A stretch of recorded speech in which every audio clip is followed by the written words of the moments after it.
मैं नीरज पांडे। आप सब देख रहे हैं अपना YouTube channel Neeraj with math GS. आज मैं बच्चों बात करने जा रहा हूं। आप सभी जानते हैं क्लास 12 में, क्लास 12th में जो आपका एक चैप्टर है, पहला ही चैप्टर शीत युद्ध नाम से है।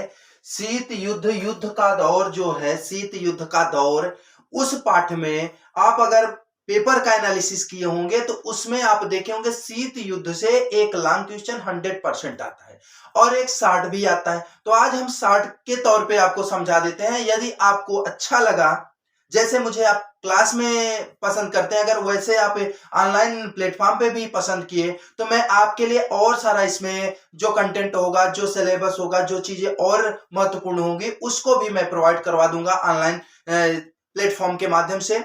ठीक है बच्चों, आज मैं बात करता हूं शीत युद्ध। थोड़ा समय लिख दिया हूं यहाँ पे, जैसे कुछ चीजें इसलिए लिख देता हूं कि अगर आपको जो मैं बोल रहा हूं अगर न समझ में आए तो इसको देख लीजिएगा। देखिए, शीत युद्ध, शीत क्या है, युद्ध क्या है।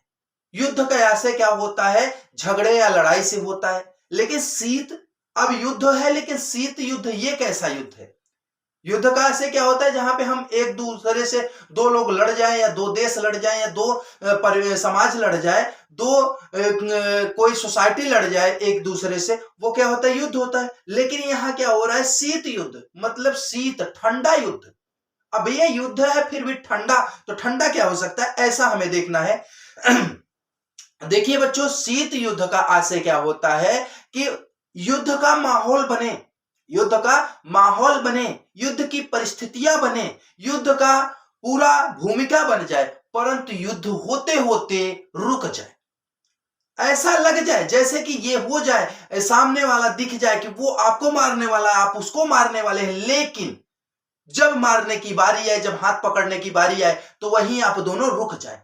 मतलब कह सकते हैं दूरियां इतनी दूरी है तो दूर से आप ऐसे पास आते जाए, पास आते जाए, जैसे ही चिपकने की बात आए वहीं आप दोनों रुक जाए। वह स्थिति क्या कहलाती है, शीत युद्ध की स्थिति कहलाती है बच्चों। अर्थात क्या है, शीत युद्ध ऐसे युद्धों को कहते हैं जहां पर एक दूसरे पर आरोप प्रत्यारोप किए जाएं, एक दूसरे के लिए दुष्प्रचार किए जाएं, एक दूसरे के लिए तनातनी की स्थिति बनी रहे, एक दूसरे के लिए बातों बातों से, कह सकते हैं वार न किया जाए, मिसाइल न चलाई जाए, बातों बातों से लंबी लंबी बातें की जाए, उसके विपक्ष में दुष्प्रचार किया जाए, उसके एक दूसरे के विपक्ष में कह सकते हैं कि समाज परिवेश में जहां भी हो सके एक दूसरे को नीचा दिखाने की कोशिश की जाए। इस परिस्थिति को हम शीत युद्ध के नाम से जानते हैं बच्चों।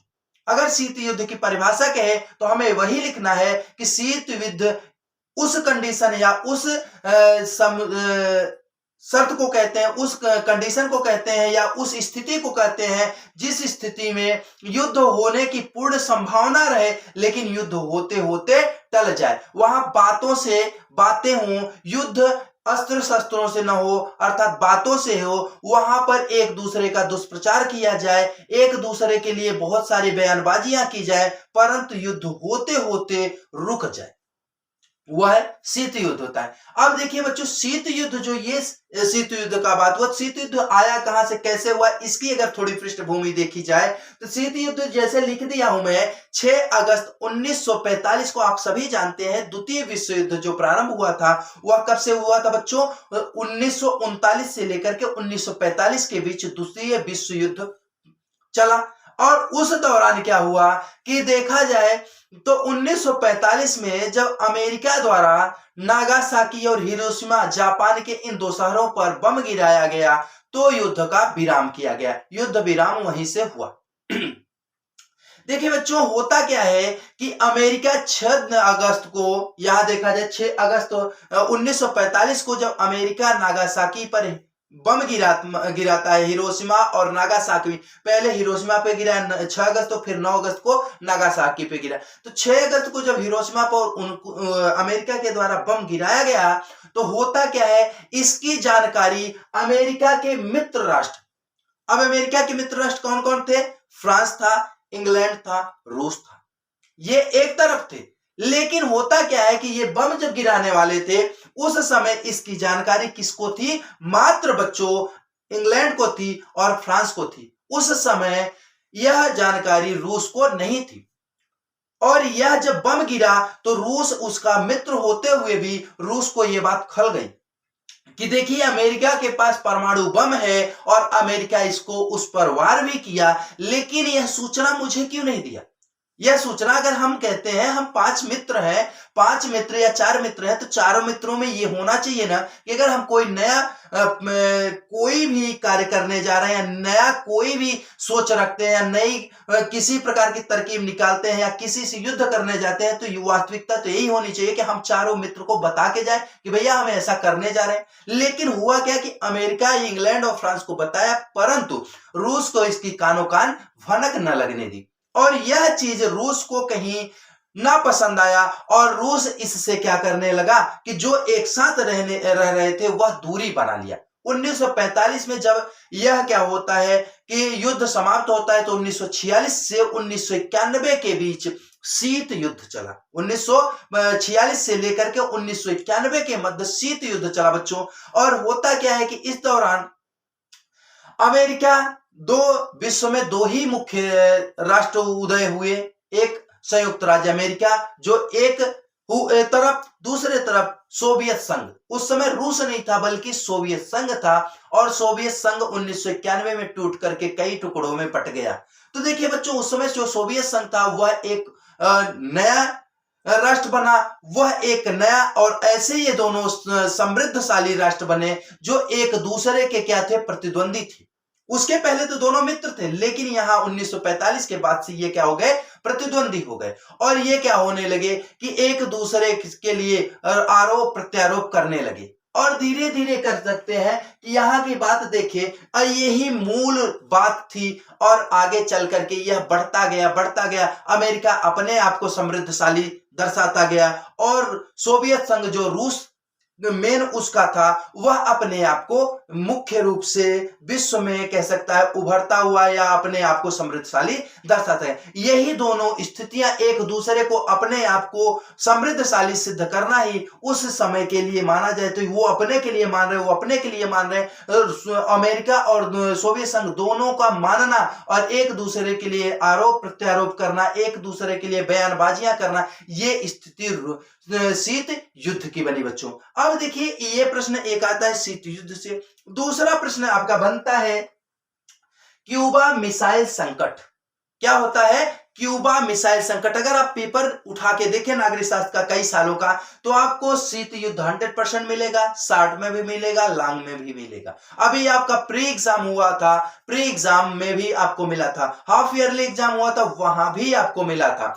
तो देखिए यहां बच्चों, आगे क्यूबा मिसाइल संकट करें तो क्यूबा मिसाइल संकट, अब ये मिसाइल क्या है, संकट क्या है, क्यूबा क्या है, इस चीज को अगर हम जाने तो क्यूबा मिसाइल संकट, क्यूबा देखिए यहां पे मैं लिख भी दिया हूं, क्यूबा एक क्या है, वेस्ट इंडीज का सबसे बड़ा द्वीप है। यहां पे बच्चों लिखा हुआ है क्यूबा वेस्ट इंडीज का एक सबसे बड़ा क्या है, द्वीप है। उस द्वीप पर 1959 ईस्वी में देखा जाए तो लिखा भी है 1959 ईस्वी में फिदेल कास्ट्रो नाम के व्यक्ति ने जनरल बतिस्ता की सरकार का तख्ता पलट किया। अर्थात क्या है कि 1959 में क्यूबा नामक शहर पर जनरल बतिस्ता के सरकार का शासन था। लेकिन होता क्या है, 1959 में फिदेल कास्ट्रो ने उन पर आक्रमण करके उनसे क्या कर देता है, शासन अपने हाथों में ले लेता है और फिदेल कास्ट्रो वहां क्या हो जाता है, फिदेल कास्ट्रो वहां का शासक बन जाता है। और जैसे ही वहां का वह शासक बनता है, वह क्यूबा में तानाशाही लागू कर देता है, तानाशाही शासन करने लगता है। और तानाशाही शासन करने से समस्या क्या होती है बच्चों, उत्पन्न होती है कि वहां पे जो उद्योगपति थे, और ज्यादातर उद्योगपति अमेरिका के थे, ज्यादातर उद्योगपति क्यूबा पे, वेस्ट इंडीज के क्यूबा नामक शहर पर ज्यादातर इन्वेस्ट करने वाले उद्योगपति कहां के थे, अमेरिका के थे। और ये करता क्या है फिदेल कास्ट्रो, वहां के जो सामान्य जनरल व्यापारी थे उनसे तो कर लेता ही लेता था, उनको अपने अंडर में रखता ही रखता था, परंतु जो अमेरिका के उद्योगपति थे जिन्होंने अपना शेयर वहां लगा बैठे थे, उन पर भी अपना शिकंजा कसा और उनको अपने अंडर में रखना चाहा।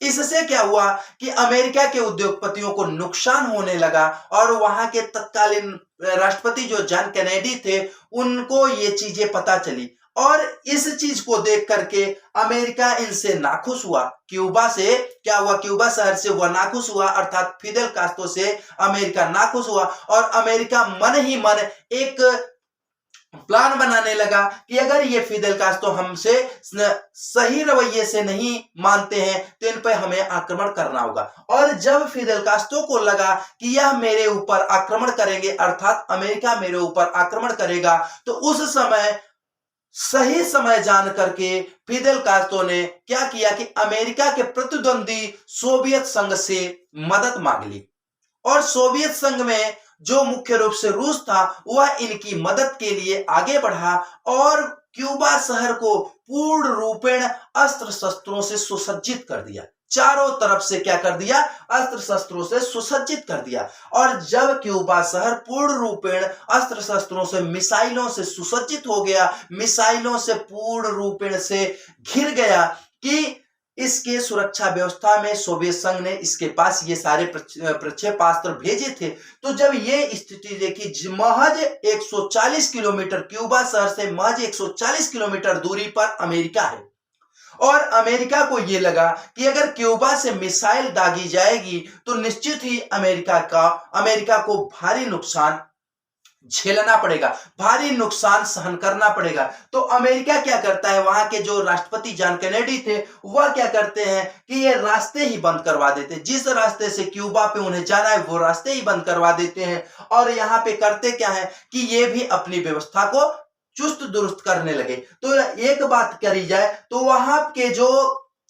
क्रुश्चेव नाम के एक वहां के नेता थे, रूस के सोवियत संघ के प्रसिद्ध नेता या कह सकते हैं पॉपुलर नेता थे। इनकी दूरदर्शिता ये थी कि अगर हम ऐसा नहीं करेंगे, दूरियां नहीं बनाएंगे इससे, अर्थात कि हमें अगर फिदेल कास्ट्रो के शहर क्यूबा को हम अगर मिसाइल मुक्त नहीं करेंगे, सैनिक मुक्त नहीं करेंगे, तो ये हमें युद्ध करना होगा अमेरिका से और जिसका भुगतान हम दोनों को भुगतना होगा। तो इनकी दूरदर्शिता के द्वारा ये अपने को आंक लेते हैं और दूरदर्शिता के कारण 23 अक्टूबर 1962 को एक घोषणा करते हैं। 23 अक्टूबर 1962 को एक घोषणा करते हैं कि हम अर्थात सोवियत संघ अपने समस्त प्रक्षेपास्त्रों को, समस्त मिसाइलों को वहां से हटा लेगा, अर्थात क्यूबा नामक शहर से हटा लेगा। दूसरी बात है कि जो वहां हमारे सैनिक अड्डे बने हुए हैं उन सबको भी हम पूर्ण रूपेण ध्वस्त कर देंगे, वहां से वापसी ले लेंगे। तो ये संपूर्ण बातें क्या हैं, क्यूबा मिसाइल संकट के नाम से जाना जाता है। क्यूबा शहर पे जो मिसाइल का संकट मंडरा रहा था उसी को हम क्या कहते हैं, क्यूबा मिसाइल संकट कहते हैं। मुझे आशा है कि आप सबको ये दोनों जानकारियां बहुत अच्छी लगी होंगी। यदि बच्चों आपको अच्छी लगी हो तो आप लाइक कीजिए, शेयर कीजिए और अभी तक प्लीज सब्सक्राइब नहीं किया है तो सब्सक्राइब कीजिए। और अगर आपको ये सारी मेरी जानकारियां अच्छी लगती हो तो आप कमेंट सेक्शन में मेरे लिए कुछ लिखें। और यदि मेरे में कहीं कमियां दिख रही हो या मेरे कंटेंट में कहीं कमियां दिख रही हो, चूक दिख रही हो, तो आपको मैं यह अधिकार देता हूं कि आप मेरे लिए जो भी लिखना चाहे, अगर लग रहा है कि मैं गलत कर रहा हूं या गलत बता रहा हूं तो आप उसके लिए भी स्वतंत्र हैं। आप कमेंट सेक्शन में जाकर के मेरे लिए कमेंट कर सकते हैं। इसलिए कह रहा हूं मित्रों कि आप जब करेंगे, कमेंट करेंगे, आपके कमेंट पढ़ करके मुझे भी लगता है कहीं ना कहीं यहां पे मैं चूक कर रहा हूं और उसमें मुझे सुधार करना चाहिए और बेस्ट करके उसको देना चाहिए। तो देखिए, अगर ये जानकारी आपको अच्छी लगी तो आप लाइक कीजिए, शेयर कीजिए और अभी तक नहीं सब्सक्राइब किए हैं तो प्लीज सब्सक्राइब कीजिए।